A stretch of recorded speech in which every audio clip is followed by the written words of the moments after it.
KCS Amendment Act 2023 അടുത്തൊരു important question നോക്കാം. The number of days within which an application for registration of a cooperative society is to be disposed of by the registrar. Options: A 60 days, B 90 days, C 45 days, D 30 days. Answer വരുന്നത് A 60 days.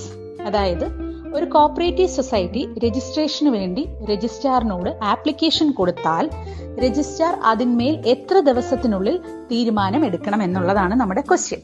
2023 അമെൻമെന്റ് അനുസരിച്ച് ആ ഒരു days time limit മാറി. ഇപ്പോൾ അത് എത്ര ആയി? 60 days ആയി. മുമ്പ് അത് 90 ദിവസമായിരുന്നു, ഇപ്പോൾ അത് 60 ദിവസമായി. ഇത് പറയുന്നത് സെക്ഷൻ 7 സബ്സെഷൻ 3 സെക്ഷൻ 7 എന്താണ്? രജിസ്ട്രേഷൻ ആണ്. സബ്സെഷൻ 3 ഈ ടൈം ലിമിറ്റ് മാറ്റിയിരിക്കുന്നത്. അപ്പോൾ രജിസ്ട്രേഷൻ ഡിസ്പോസൽ പീരീഡ് എത്ര ആക്കി മാറ്റി? 60 ഡേയ്സ്.